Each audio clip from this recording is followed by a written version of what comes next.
সাতক্ষীরার সুন্দরবনে কাকড়া আরোহণকারী বনজীবী গুলিবিদ্ধ হয়ে নিহতের ঘটনা ঘটেছে। সোমবার সকালে খুলনা রেঞ্জের শতমুখী খাল এলাকায় এ ঘটনা ঘটে।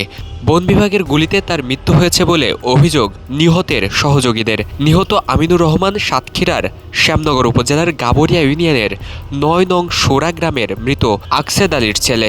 সোমবার বিকালে নিহত লাশ এলাকায় পৌঁছালে স্থানীয়রা বন বিভাগ কার্যালয়ে ঘেরাও করে। এ সময় বিক্ষুব্ধ জনতা বন বিভাগের কার্যালয়ে হামলা চালায়। এতে বন বিভাগের ৫ কর্মী গুরুতর আহত হয়েছেন। জেলেদের ভাষ্য অনুযায়ী তারা ওই দিন সকালে শতমুখী খাল এলাকায় কাকড়া আরোহণের প্রস্তুতি নিচ্ছিলেন। এ সময় বন বিভাগের খুলনা স্মার্ট পেট্রোল টিমের সদস্যরা তাদের থামার জন্য নির্দেশ দেন। নির্দেশনা অমান্য করলে এক পর্যায়ে গুলি ছোড়া হয় বলে তারা অভিযোগ করেন। এতে আমিনুর রহমান গুলিবিদ্ধ হন এবং পরে ঘটনাস্থলেই তার মৃত্যু হয় বলে জানান সহকর্মীরা। শ্যামনগর থানার ভারপ্রাপ্ত কর্মকর্তা খালিদ হোসেন জানান, লাশ নিয়ে এলাকাবাসী বন বিভাগ কার্যালয়ে ঘেরাও করে। পরে কিছু লোকজন বন বিভাগে হামলা ও ভাঙচুর করে। এতে বন বিভাগের কয়েকজন কর্মী আহত হয়েছেন। পুলিশ ঘটনাস্থলে পৌঁছে তাদের উদ্ধার করে। বর্তমানে পরিস্থিতি শান্ত রয়েছে।